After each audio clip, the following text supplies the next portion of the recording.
मङ्गलं भगवान् वीरो मङ्गलं गौतमो गणी मङ्गलं कुन्दकुन्दाद्यो जैनधर्मोऽस्तु मङ्गलं सर्वमङ्गलमाङ्गल्यं सर्वकल्याणकानिकं प्रधानं सर्वधर्माणां जयनं जयतु शासनं सिद्धि जयप्रसिद्धे चौविहाराहणाफलं पत्ते वन्दितारहन्ते वोच्छम् आराहणाकमसो। जय बोली देवादिदेव एकदा ऋषि बड़े बाबा आदिनाथ भगवान की। परम पूज्याचार्य श्री 108 शिव कोटि मुनि महाराज की। परम पूज्याचार्य गुरुवर विद्यासागर जी महाराज की। परम पूज्याचार्य गुरुदेव श्री समय सागर जी महाराज की। निर्यापक श्रमण मुनि पुंगव सुधा सागर जी महाराज की। कल हमारी चर्चा चल रही थी कि जो दिगंबर मुनिराज होते हैं वो जब भक्त प्रत्याख्यान मरण की ओर आगे बढ़ते हैं उनकी ऐसी स्थितियां बन जाती हैं, शरीर आदि में ऐसी व्याधि ऐसा असाध्य रोग उत्पन्न हो जाता है कि संलेखना के सिवाय अन्य कोई उपचार नहीं रह जाता। तब वह विचार करते हैं कि मुझे तो अब संलेखना ही लेना चाहिए। तो वह ऐसे क्षेत्र में रहते हैं, ऐसे स्थान पर रहते हैं जहाँ उनकी साधना अच्छे से हो सके। न उन्हें वसतिका का लोभ होता है, न संस्थर का किसी प्रकार का ममत्व रहता है, न उन्हें किसी भी प्रकार की अन्य चीज़ें। हम पढ़ ही रहे थे कल 5 प्रकार की शुद्धि और 5 प्रकार का विवेक, जिसकी चर्चा हमने कल की कक्षा में की थी। 5 प्रकार की शुद्धि के बारे में पढ़ा था, 5 प्रकार का विवेक। यदि ये साधु के नहीं हैं तो फिर वह साधु संलेखना और समाधि को ग्रहण नहीं कर सकता। शुद्धि में हमने जाना था कि दर्शन की शुद्धि, ज्ञान की शुद्धि, चारित्र की शुद्धि, विनय की शुद्धि और आवश्यक शुद्धि, ये 5 प्रकार की शुद्धि। और एक प्रकार से और 5 आचार भगवंत ने बताई थी, जैसे कि आलोचना की शुद्धि, कि मन में मायाचारी नहीं होना चाहिए, छल कपट झूठ आदि नहीं होना चाहिए। भक्त पान की शुद्धि जानी थी, भोजन आदि जब मुनिराज आहार को ग्रहण करते हैं उस समय शुद्धि, परिग्रह की शुद्धि, उसकी चर्चा की थी। उसके पश्चात आचार्य भगवंत ने बहुत अच्छे से विवेक की चर्चा की थी और उन्होंने बताया था इंद्रिय विवेक, कषाय विवेक, उपदि विवेक, इन सब की चर्चा की और बताया मन से, वचन से, काय से क्रोध, मान, माया, लोभ, इन चारों कषायों का त्याग कर। शरीर से भी क्रोध तो करते ही नहीं है मुनिराज, वचन से भी किसी भी प्रकार के ऐसे शब्द नहीं कहते हैं, मान आदि कषाय सभी मन वचन का है, किसी भी प्रकार से मन में वो भाव नहीं लाते। शुद्धि के बाद हमने थोड़ी और चर्चा की थी। उसके पश्चात हम जान रहे थे कि मुनिराज कैसे निरंतर अपने परिणामों को उत्कृष्ट बनाते हैं। कहा आचार्य भगवंतों ने कि परिणाम एक बार ऊपर ऊपर की ओर जाए फिर उनको नीचे लाने का प्रयास नहीं करना चाहिए। ऐसा कार्य, ऐसा भाव नहीं करना चाहिए ताकि हमारे परिणाम कहाँ हो, नीचे आ जाए। परिणामों की उत्कृष्टता को बतलाया था और आचार्य भगवंत ने यह भी बहुत अच्छे से समझाया था हम लोगों के लिए कि जब संलेखना को धारण करते हैं तो किस किस प्रकार के परिणाम होते हैं, किस किस प्रकार की स्थितियां बनती हैं, तो उनका सामना कैसे करना पड़ता है। क्योंकि आपको एक बहुत अच्छी बात बता दें, जब साधु संलेखना करता है तो संलेखना समाधि लेने में कई प्रकार के उसको परीक्षाओं को सहन करना पड़ता है। न जीने की इच्छा करनी होती है, न मरने की इच्छा करनी होती है। किसी भी प्रकार के भोग उपभोग आदि के प्रति वह विरक्त होता है।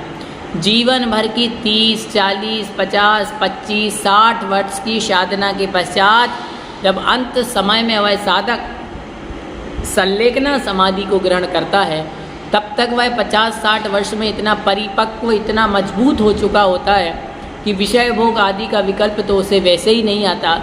फिर भी आचार्य भगवंत ने उपदेश दिया, अंत समय में शरीर की शिथिलता होती है, शरीर कमज़ोर होता है, शरीर में बीमारी आदि भी हो सकती है, तो कदाचित किसी प्रकार का भाव प्रकट ना हो, इसलिए समय समय पर आचार्य भगवंत ने उपदेश दिया।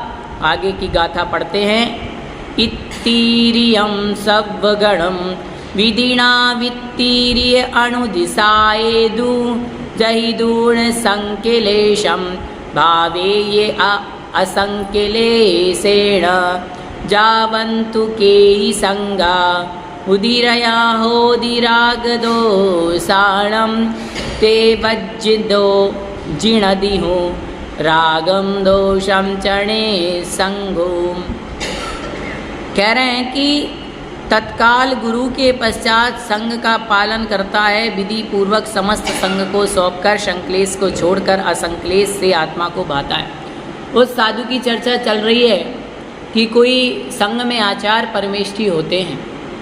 वह आचार्य परमेष्ठी पूरे संग का मुनि यारिका श्रावक श्राविका सबका बहुत अच्छी तरीके से निर्वहन करते हैं। सर्वगण से मतलब है यहाँ पर मुनि यारिका श्रावक श्राविका अन्य जनों का समूह। अनु का अर्थ है पश्चात, दिस का अर्थ है विधान। गुरु के पश्चात अर्थात गुरु के बाद में चारित्र के क्रम का विधान करता हुआ उसे अनुदिश कहते हैं। संलेखनार्थी उसको सर्व संग के मध्य में स्थापित कर स्वयं बाहर होता है और उस समय वह कहता है कि इसका रत्नत्रय निर्दोष है, यह अपना और तुम्हारा दोनों का संसार सागर से उद्धार करने में समर्थ है। यह रत्नत्रय पालन स्वयं भी निर्दोष करता है और तुम्हें भी निर्दोष कराएगा। मैंने आचार्य बनने की अनुज्ञा दी है, अतः इसके उपदेश से आप सबको संग को चलना है। अर्थात आचार्य को जब पता चल जाता है कि अब भाई हमारा समय आ चुका है, अब मुझे संग में ऐसा उपदेश निर्देश कर देना चाहिए कि अब आपके संग में ये मुनिराज वरिष्ठ हैं, इन्हें मैं अपना आचार्य पद सौंपता हूँ, आगे से संग की व्यवस्था को यही चलाएंगे और अब मैं अपनी संलेखना की ओर आगे बढ़ रहा हूँ। उसी क्रम में मुनिराज आचार्य विद्यासागर जी महाराज और उसी क्रम में उनके पूर्व आचार्य ज्ञान सागर जी महाराज, जब उन्हें मालूम हुआ कि अब मेरी देह जर्जर हो चुकी है, तो उन्होंने अपने द्वारा दीक्षित शिष्य को ही आचार्य पद दे दिया और कहा कि अब तुम संघ का निर्वहन करना, संघ को बढ़ाना, संघ को अच्छे से रत्नत्रय मोक्ष मार्ग का पालन कराना। और उन्होंने अपनी संलेखना बहुत अच्छे से की, जिन लोगों ने देखा है वो जानते होंगे। उसके पश्चात उन्हीं की परंपरा में हुए आचार्य विद्यासागर जी महाराज लगभग 55 से 56 वर्ष तक उन्होंने संघ का संचालन, संघ बनाना, सभी कुछ किया। आचार्य लगभग वो 52 वर्ष रहे, 56 वर्ष दीक्षा का काल रहा। 52 वर्ष में उन्होंने लगभग 400 तक दीक्षाएं दी, सैकड़ों हजारों ब्रह्मचारी व्रती प्रतिमाधारी, हाँ, तो बहुत सारे उन्होंने ये कार्य किए। और जब उनको लगा कि भाई मेरा शरीर अब जर्जर हो चुका है, अब मुझे संलेखना लेनी है, आयु कर्म अपना पूर्ण होने के लिए है, तो उन्होंने संघ की व्यवस्थाएं सभी बना दी, आदेश दे दिए, निर्देश कर दिए, सबको समझा दिया कि अब आप 45 वर्ष दीक्षित साधु हो चुके हैं, अब आपकी जिम्मेवारी है संघ को ऐसे चलाना है। आरिकाओं को लघु संघों में विभक्त कर दिया, सबकी व्यवस्थाएं बहुत अच्छे से बनाई और एक आचार्य की ओर संकेत करके इन्हें आचार्य बनाना है, ये व्यवस्था को संभालेंगे और स्वयं अपने संपूर्ण संघ से दूर रह करके 2-3 मुनियों के साथ साधना करते हुए अपनी आत्मा में लीन हो गए। तो कहने का तात्पर्य यह है, यही आचार्य भगवंतों ने शास्त्रों में कहा है और यही मार्ग है। फिर अगली गाथा के अर्थ में कहा, जितना कोई परिग्रह राग द्वेष की उदीर्णा करने वाला होता है, उसे छोड़ता हुआ निसंग होकर राग द्वेष को निश्चय से जीतता है। निसंग संग शब्द का अर्थ होता है परिग्रह, निसंग मतलब होता है परिग्रह से रहित, परिग्रह त्याग। तो वह परिग्रह को छोड़ता हुआ, निसंग होता हुआ राग द्वेष को निश्चित रूप से जीतता है। परिग्रह इस पर विजयोदयी टीका नहीं है, पंडित आसाधर जी ने भी इस पर कोई टीका नहीं की, किंतु इतना लिखा है कि टीकाकार इस गाथा को नहीं मानता। परिग्रह सब पापों का मूल है, राग द्वेष की आधारशिला है, धर्म ध्यान का शत्रु है, संयम का घात करने वाला अस्त्र है। मतलब परिग्रह ऐसा है कि वो संयम का घात करेगा निश्चित रूप से। इस परिग्रह रूपी जाल में फंसा हुआ साधु उसी प्रकार से अपने संयम से हाथ धो बैठता है, जिस प्रकार मछुआरे के जाल में फंसी हुई मछली, मकड़ी के जाल में फंसे हुए मकड़े अथवा छोटे छोटे जीव, दीपक पर आसक्त पतंगे, पुष्प में आसक्त भंवरा, हस्तिनी में आसक्त हाथी अपने प्राणों को खोकर अपनी स्वतंत्रता को खो बैठते हैं। जिस प्रकार से भंवरा उस पौधे के ऊपर बैठता है और अपना जीवन खो देता है, समझ रहे हो, वो पतंगा दीपक में जाकर के अपने प्राण खो देता है, वो हस्तिनी के पीछे जो हाथी पागल की तरह पीछे पड़ा है वो भी अपने प्राण खो बैठता है। क्योंकि याद रखना, संसार में ये जो विषय भोग वासनाएं हैं, ये एक ना एक दिन तुम्हें संसार में ही डुबो देंगी। बस इसीलिए आचार्य भगवंत ने कहा, उसी तरह यदि संयमी जीव विषय भोगों में डूब गया, परिग्रह में डूब गया, तो उसका जो संयम भरा जीवन है वो एक दिन क्या हो जाएगा, समाप्त हो जाएगा, डूब जाएगा।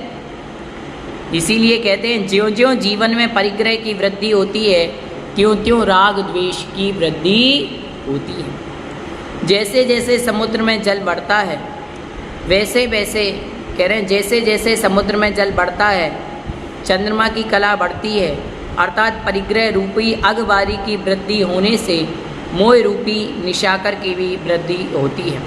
परिग्रह का त्याग किए बिना पापों से बचना संभव है, असंभव है, मतलब पापों से बच नहीं सकते परिग्रह का त्याग किए बिना। जो साधु अंतरंग और बहिरंग दोनों प्रकार के संपूर्ण परिग्रह का त्याग करते हैं, वे साधु राग द्वेष को जीतकर संपूर्ण कर्मों का क्षय करने में प्रवृत्त होते हैं। अब विचार कर लो कि कौन से साधु उत्कृष्ट होते हैं। देखो, साधु बने हो, वो परिग्रह यदि आपके पास में है तो फिर साधु ही नहीं, साधु जीवन नष्ट हो जाता है। आचार्य भगवंत ने, कुंद कुंद महाराज ने दर्शन पावड़ आदि ग्रंथों में लिखा कि जो साधु है वो एक तिल के तुस के बराबर भी परिग्रह नहीं रख सकता। यदि तिल के तुस के बराबर परिग्रह रखता है, रखने का भाव है, तो वो नरक निगोद आदि गतियों का पात्र बन जाता है। इसीलिए वर्तमान में देखा जाता है कि कई साधु मोबाइल, लैपटॉप, अन्य प्रकार की चीज़ों का प्रयोग करते हैं, परंतु आगम में इस प्रकार की कोई व्यवस्था नहीं है। आगम में आचार्य भगवंतों ने स्पष्ट रूप से निषेध किया है और कहा कि सभी प्रकार के परिग्रह का त्याग। एक बार की बात है, हमारे पूज्य गुरुदेव आचार्य विद्यासागर जी महाराज एक छोटी सी पेंसिल से लिख रहे थे और हाइकू आदि लिखा करते थे, अच्छी अच्छी कविताएं, बहुत कुछ लिखा करते थे। तो एक संगस्थ मुनिराज थे, उन्हें किसी ने पेंसिल भेंट की होगी, तो उन्होंने कहा क्यों ना आचार्य श्री की पेंसिल छोटी सी बची है, उन्हें दूसरी पेंसिल दे दी जाए। तो वो गुरुजी के पास पहुँचे, वो कहा कि आचार्य श्री आप हमें अपनी पेंसिल दे दीजिए और हमारी पेंसिल रख लीजिए। उन्होंने कहा क्यों? बोले आचार्य श्री आपकी पेंसिल छोटी हो गई है, आपका काम कैसे होगा, आप ये दूसरी ले लीजिए, ये आपके काम में आएगी। तो आचार्य श्री कहते नहीं, हमारा तो इससे बहुत अच्छी तरीके से काम हो रहा है। मतलब साधु को वैसे ही परिग्रह की लालसा नहीं है, लेकिन जो ज्ञान का साधन पेन पेंसिल आदि है वो भी वो अधिक नहीं रखते। उनके लिए सिर्फ एक पेंसिल इतनी सी थी, तो उन्होंने ये संदेश हमारे लिए आता है समझ में कि आचार्य श्री की उसमें भी किसी भी प्रकार की आसक्ति नहीं है। बताओ आप, पूजनीय आर्यका विज्ञानमती माता जी को जब हम देखते हैं तो आप कभी भी देखेंगे उनको लिखते हुए, तो जो बेकार वेस्टेज पेपर होते हैं, कई लोग एक तरफ लिखा छोड़ देते, एक तरफ बचे रहते हैं, जो फोटो कॉपी के पीछे खाली पेपर रहता है उनके ऊपर वो विधान लिखती हैं। और मालूम कहाँ से लिखती हैं? बिल्कुल ऊपर से लिखेंगी नीचे तक, मतलब एक भी लाइन को व्यर्थ नहीं करेंगे। जब कोई चीज़ समझनी होती है, पढ़नी होती है, तो किसी भी प्रकार की कॉपी आदि को व्यर्थ नहीं करती हैं। एक स्लेट लेती हैं, एक पेंसिल लेती हैं, वो वाली पेंसिल, चौक वाली पेंसिल, और उससे किसके ऊपर लिखती हैं? स्लेट के ऊपर, और बार बार लिख करके उसका गुणा भाग करके उस चीज़ को समझते हैं। क्यों? ये विवेक है, ये समझदारी है कि हमारे लिए किसी भी चीज़ का दुरुपयोग नहीं करना, जितना हो सके उतना कम में काम चलाना है। आगे की गाथा में छोड़ने योग्य संक्लेश भावना के भेद को कहते हैं। कंदप्प देव खिभिष अभियोगा आसुरीय सम्मोहा एसाहु संकलिठा पंचविहा भावना भणिदा। आचार्य भगवंत कहते हैं कि कंदर्प देवगति, किल्विष देवगति, अभियोग देवगति, असुर देवगति, सम्मोह देवगति के कारणभूत आत्म परिणाम, यह निश्चय से 5 प्रकार की संक्लिष्ट भावना कही। आचार्य भगवंत ने शास्त्रों में बतलाया गया है कि गति कर्म के उदय, गति नाम कर्म का एक कर्म होता है। 93 नाम कर्म के भेद बताए, जिसमें गति के 4 भेद हैं। तो गति के 4 भेदों में नरक गति, त्रियंच गति, मनुष्य गति, देव गति, 4 गतियाँ बताई। और 4 गतियों में से जो देव गति है, तो देव गति के असुर देवगति, नाग देवगति आदि विस्तार से भेद कहे हैं। कंदर्प देवगति, किल्विष देवगति, आभियोग देवगति, असुर देवगति और सम्मोह देवगति के कारणभूत परिणामों अर्थात आत्मा के परिणामों को उस गति के नाम से कहा।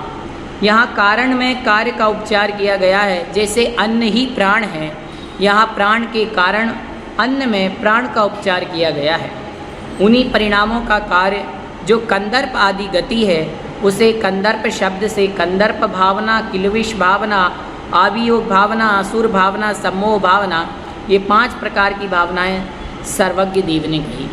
पूज्यवर आचार्य शिव कोटि महाराज ने एक एक बात को भगवती आराधना ग्रंथ में संलेखना के क्रम के लिए स्पष्ट उल्लिखित किया है। पूज्यवर आचार्य भगवंत ने बताया है किस प्रकार से यह जीव अपनी आत्मा का कल्याण कर सकता है। आत्मा का कल्याण करने के लिए संलेखना के पथ को बताया, और संलेखना के इस पथ में एक एक बातों को स्पष्ट किया है उन्होंने। वो बात अलग है कि हमारी ज्ञानावरण कर्म का क्षयोपशम इतना अल्प है कि हमें वैसे याद तो रहता नहीं है। जो बात पढ़ी तो समझ में आ भी गई, लेकिन फिर हम क्या करते हैं, उसको भूल जाते हैं।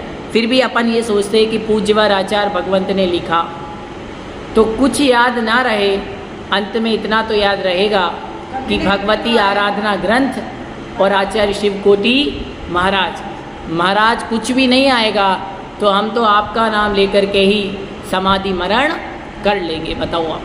तो कहने का तात्पर्य वो एक एक बात को, तो उसी में यहाँ चर्चा की संक्लेश भावना। आगे की गाथा में कंदर्प भावना का कथन करते हैं। कंदप्प कुक्कू आई चलसीलो निच्चासन कहोय बिभाविन्तोय परम कंदप्पम भावनम कुणई। कह रहे हैं कि कंदर्प कौतकुच आदि से चलशील और सदा हास्य कथा करने में तत्पर, दूसरों को विस्मय में डालने वाला कंदर्प भावना को करता है।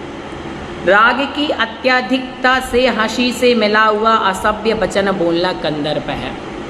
ये दोष आचार्य भगवंत ने, उमा स्वामी महाराज ने सत्य व्रत के संबंध में उसके अतिचार आदि के संदर्भ में बताए थे, और कहा राग की अत्याधिकता के कारण से जो हंसी से मिला हुआ असभ्य वचन बोला जाता है वह कंदर्प कहलाता है। राग की अधिकता से हंसते हुए दूसरे को लक्ष्य करके शरीर से कुचेष्टा करना कौतकुच्च है। मतलब आप हंसी मजाक से पूरे भरे हुए हो और कोई असभ्य वचन बोल रहे हो, ये कंदर्प है, और शरीर से कोई असभ्य चेष्टा कर रहे हो, ये कौतकुच्च है। इन दोनों का जो कथन करता है, सदा हास्य कथा करता है और कुछ कौतुक दिखाकर दूसरे को अचरज में डालता है, वह कंदर्प भावना भाता है। आशा यह है कि राग की अधिकता होने से हास्यपूर्वक वचन का योग, दूसरे को कौतूहल पूर्वक अचरज में डालना कंदर्प भावना है। कहने का मतलब है दूसरे को अचरज में डालना। मुनिराज ऐसे वचन कभी नहीं बोलते, यदि जो बोलते हैं तो निश्चित रूप से उससे कर्मों का बंध होता है। इसीलिए आप देखोगे कभी भी मुनिराज 24 घंटे धर्म ध्यान में शुभ परिणाम में लीन होते हैं। असभ्य वचन तो कभी कहते ही नहीं, सभी को अच्छे ही वचन कहते हैं। आप देखते होंगे कई बार हम आहार कराते हैं महाराज जी माता जी के, तो हमारे यहाँ से कटोरी गिर जाती है, कभी हमें अच्छे से आहार देना नहीं आता। जब अपन नए नए होते हैं ना तो अपन को क्या मालूम कैसे आहार देना है। और कई बार सब साधुओं की अलग अलग तरीके का होता है, कोई पहले दूध लेते हैं, कोई पहले फल लेते हैं, कोई पहले ग्रास लेते हैं। तो क्रम सबका अलग अलग हो सकता है अपने अपने शरीर के अनुसार। अब हमें कोई चीज़ मालूम नहीं, हमसे कोई गलती हो गई तो वो कितनी सहज भाव के साथ उसका कोई भी उत्तर नहीं देते और हम सभी को सही मार्ग दिखलाते हैं। और जब हम भोजन कर रहे हो और कहीं कोई गड़बड़ हो जाए तो हमें कितना गुस्सा आता है, आता कि नहीं। तो साधु की प्रवृत्ति यही है, सरल, समता, सहजता, सौम्यता, ये सब उनके अंदर होते हैं। आगे किल्विष भावना को कहते हैं। प्राणस्य केवलीणं धम्मस्सायिर्ये सव्वसाहुणं माये अवर्णवादी खिभिषियं भावणं कुणै। गाथा नंबर 183 में किल्विष भावना को बताते हैं कि जो ज्ञान के, केवलियों के, धर्म के, आचार और सर्व साधुओं के विषय में मायाचार करता है, झूठ दोष लगाता है, वह किल्विषिक भावना को करता है। अर्थात जो आचार, साधु, धर्म, ज्ञान आदि के संदर्भ में मायाचार आदि या झूठा दोष लगाता है, वह किल्विषिक भावना को करता है। मायी, अवर्णवादी, ये दोनों पद प्रत्येक के साथ लगाना चाहिए। ज्ञान से यहाँ श्रुत ज्ञान ग्रहण किया, जो श्रुत ज्ञान के विषय में माया रखता है वह ज्ञान संबंधी मायाचारी है। जो ज्ञान के विषय में माया रखता है वह ज्ञान संबंधी मायाचारी। देखिए कभी भी जिनवाणी को पढ़ करके हमें मायाचारी नहीं करनी चाहिए। बहुत सारे जिनवाणी में ऐसे प्रसंग होते हैं कि हम जिनका पालन नहीं कर पाते। जिनवाणी कह कुछ रही है, हम लोग कर कुछ और रहे। जिनवाणी ने तो स्पष्ट कहा है, बिल्कुल जो बातें हैं जिनवाणी की स्पष्ट हैं कि सच्चे देव, सच्चे साथ, सच्चे गुरु, 9 देवता, इनके अलावा संसार में अन्य कोई देव नहीं है। और यदि वो देव है तो वो वीतरागी, सर्वज्ञ, हितोपदेशी, 18 दोषों से रहित होना चाहिए, तभी वो सर्वज्ञ है। अब आप कहो हम तो इस मंदिर जा रहे हैं तो हाथ जोड़ने में क्या दिक्कत है, वहाँ जाकर के बैठने में क्या दिक्कत है। भैया हमें कोई दिक्कत नहीं है, आपके कर्म बनेंगे आप जानो। जिनवाणी ने तो स्पष्ट कहा है कि सच्चे देव, सच्चे साथ, सच्चे गुरु के अलावा हमें अन्य और किसी को नहीं पूजना। सच्चा सब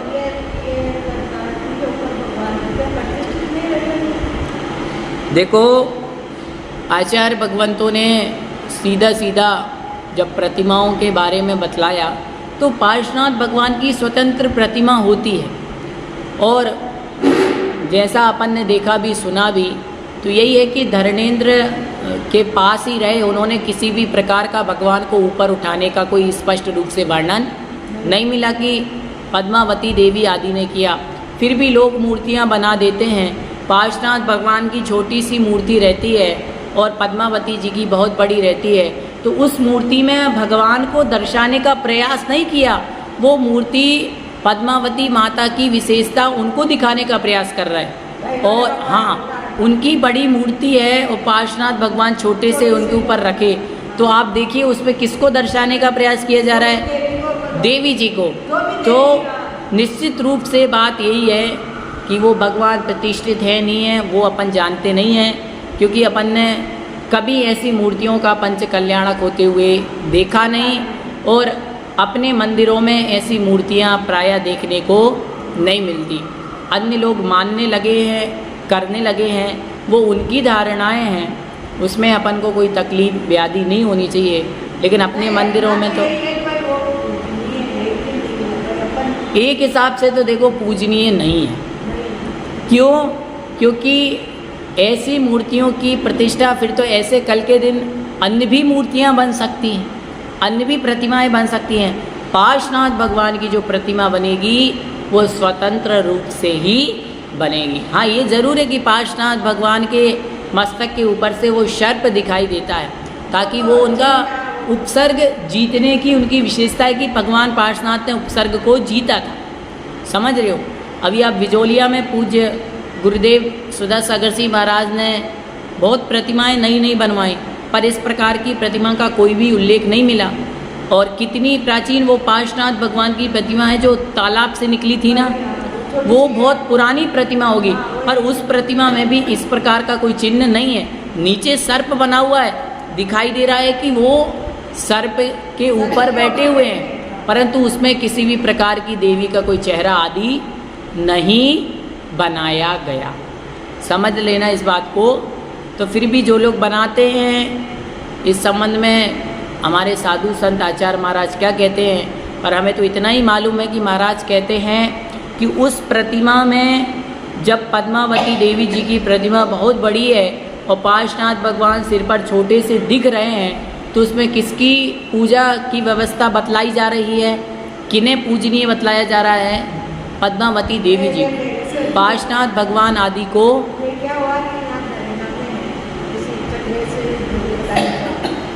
उनके ऊपर जो प्रतिमा है तो मेरे को ऐसा लगा भाई इनके चावल चढ़ाते हैं तो चढ़ाए उसको। हाँ, वो कोई बात नहीं, पर वो गलत ही है वैसे। हाँ, इसीलिए कहते हैं अपन को इन बातों का विशेष ध्यान रखना चाहिए। पूज्य आचार्य भगवंतों ने स्पष्ट लिखा। देखिए, हम तो एक बात जानते हैं, जैन धर्म हमें किसी का निरादर करना नहीं सिखाता, हमेशा सिखाता है जो यथा योग्य उसका सम्मान करो। माता को माँ जितनी महत्व, गुरु को गुरु जितना महत्व, और वीतरागी भगवान को उतने जितना महत्व, ना किसी से ज़्यादा ना किसी से कम। नव देवताओं का अपना अपना स्थान है, किसी को किसी से हम तुलना नहीं करते। कोई कहे अरिहंत भगवान बड़े, सिद्ध भगवान बड़े, पहले हम किसकी पूजा करें किसकी ना करें। भैया, आपने ओम बोल दिया, सारे पांचों परमेश्वरों की पूजा हो गई। आपने नमोकार मंत्र बोल दिया, सबको नमस्कार हो गया। आपने देव शास्त्र गुरु की पूजा कर ली, सबकी पूजन हो गई। अब आप आदिनाथ भगवान की अलग से नहीं करो तो कोई दिक्कत, क्योंकि सच्चे देव में आदिनाथ भगवान आ गए। किसी ने कहा हम तो भैया भगवती आराधना को अर्घ्य चढ़ाएंगे, तत्वार सूर्य जी को अर्घ्य चढ़ाएंगे। याद रखना, जब आप बोलते हो ना उदक चंदन तंदुल पुष्प कई चर सुदीप सुदोप फलार्घ कई धवल मंगल गान रवाकुले जिन ग्रहे जिन सूत्र महम यजि, यही बोलते हो। तो उस समय सारी जिनवाणी को अर्घ्य चढ़ गया। ओम ह्रीम हरम सम्यक दर्शन ज्ञान चारित्राणी मोक्ष मार्ग प्रतिपादक सकल द्वादशांगेभ्यो सकल जिनागमेभ्यो नमः अर्घ्यम दर्पामि स्वाहा। तो सारी जिनवाणी को हमने चढ़ा दिया। अब आप अलग से भक्तामर स्तोत्र का अर्घ्य बोल करके उसे अर्घ्य चढ़ाते हैं। मोक्ष मार्ग से नेतारम बोल करके आप तत्वार सूजी आदि को अर्घ्य चढ़ाते हैं। तो वो आपकी एक अलग व्यवस्था है, वो गलत नहीं है। लेकिन आप एक बात याद रखें कि आपने यदि वो 2 लाइन उदक चंदन वाली बोल दी तो भी सबका अर्घ्य उसमें आ गया। हाँ, उस सूत्र में, जिनेंद्र भगवान के सूत्र में सब कुछ आ गया। इसीलिए अपनी अपनी सबकी भावनाएं होती है, लेकिन जिस चीज़ में आगम आदि का विरोध हो वो हमें कार्य नहीं करना चाहिए। तो इस प्रकार से किलबिशी भावना के बारे में बता रहे हैं कि ज्ञान से यहाँ पर क्या लिया गया है। तो कहा गया कि श्रुत ज्ञान के विषय में जो माया रखता है वह ज्ञान संबंधी मायाचारी है। ज्ञान में भक्ति नहीं है, बाहर से विनय करता है, केवलियों में आदर तो दिखाता है, परंतु मन से उनकी पूजा नहीं रुचती।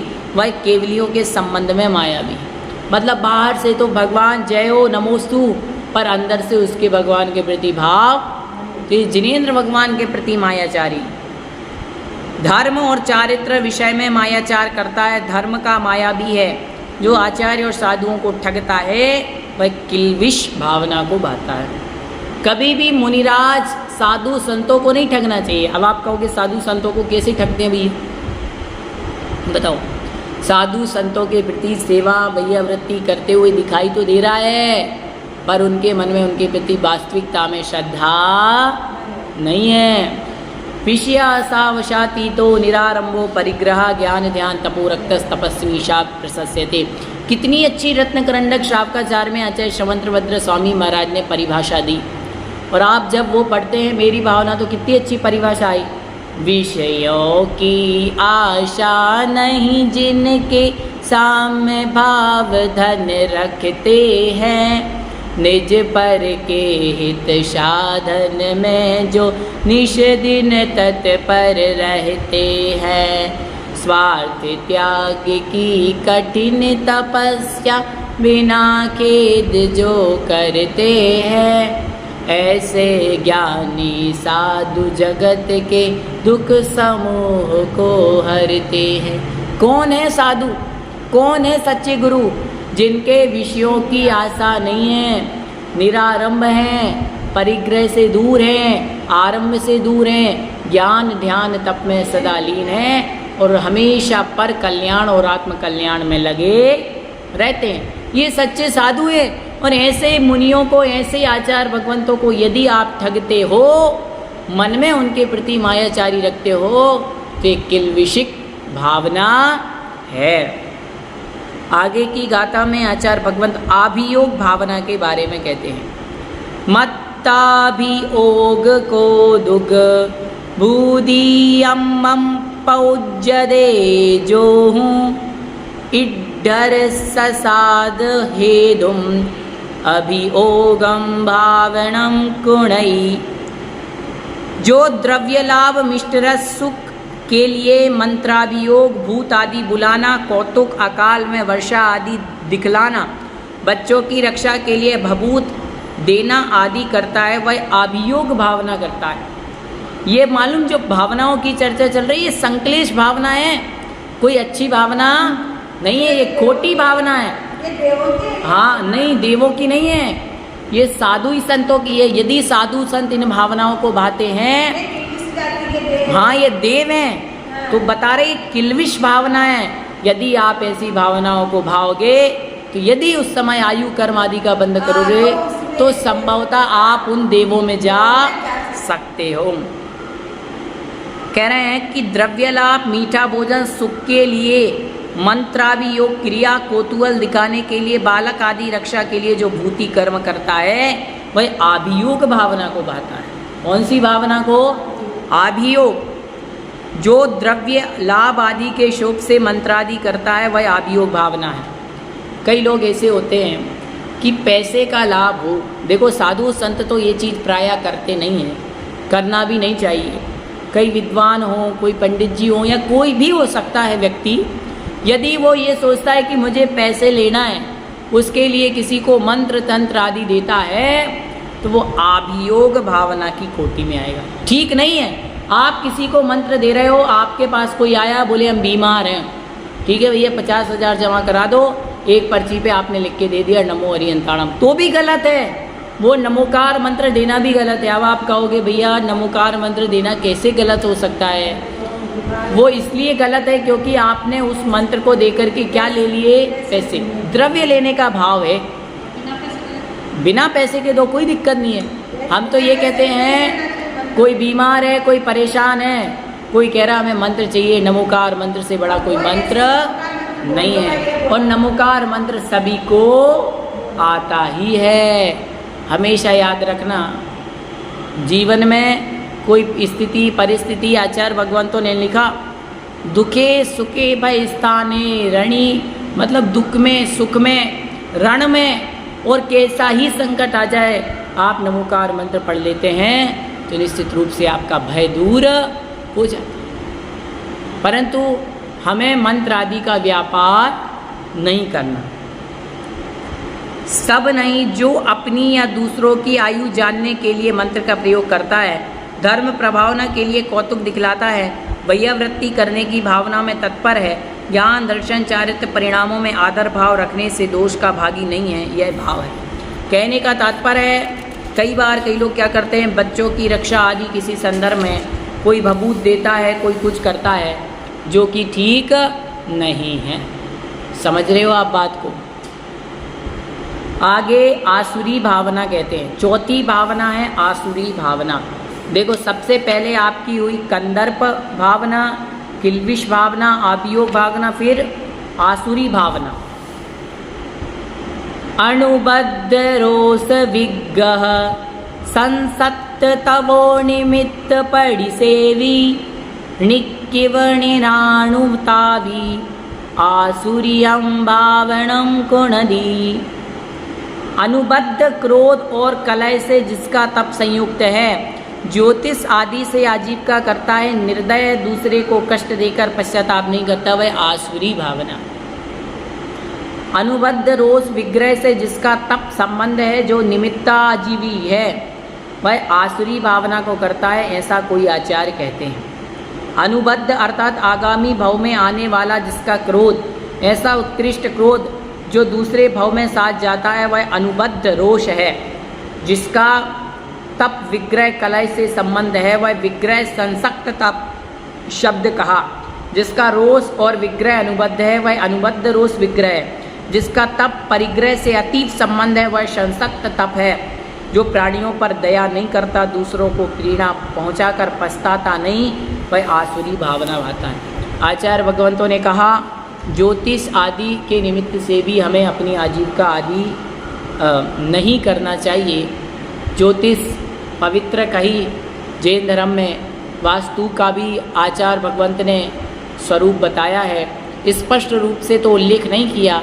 पूज्य सुधा सागर जी महाराज ने बताया कि तीर्णोय परिणति त्रिलोकसार आदि ग्रंथों में जो कुछ थोड़ा थोड़ा जगह जगह पर वर्णन है, उसका किन्हीं विद्वान प्रवरों ने थोड़ा थोड़ा वर्णन सब ग्रंथों से लेकर के एक जगह एकत्रित किया है, पर स्पष्ट कोई शास्त्र नहीं मिला।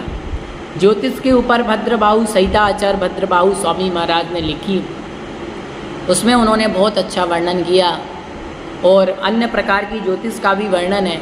लेकिन ज्योतिष आदि किसी भी प्रकार से जिससे धर्म को हमारे लिए आजीविका नहीं बनाना चाहिए, वह यहाँ पर बतलाया गया है ज्योतिष आदि के निमित्त से। आगे सम्मोह भावना कहते हैं। 5वें नंबर की भावना कौन सी है? सम्मोह भावना। उम्मग्ग देशणो मग्ग दोषणो मग्ग वियप्पणवणीय मोहेण या मोहिंतो सम्मोहम भावना कुणई। जो मिथ्यात्व असंयम का उपदेश देता है, मार्ग को दूषण लगाने वाला है, रत्नत्रय का विरोधी, अज्ञान से मूढ़, वह सम्मोह भावना को करता है। सुन लीजिए ये बात। जो मिथ्यात्व और असंयम का उपदेश देता है, मार्ग में दूषण लगाता है, जो रत्नत्रय का विरोधी है, अज्ञान से मूढ़ है, वह सम्मोह भावना करता है। जो मिथ्या दर्शन अविरति का उपदेश देता है, आप्त भाषों और उनके द्वारा रचित शास्त्रों को हितकारी कहता है, जो तत्वज्ञ है, वह हिंसा आदि करते हुए भी पाप से लिप्त नहीं होता, ज्ञान सब पापों को वश में कर देता है, ऐसा कहने वाला हिंसादि पापों का भय दूर करके जीवों को हिंसा में लगाता है, उन्मार्ग का उपदेश देता है।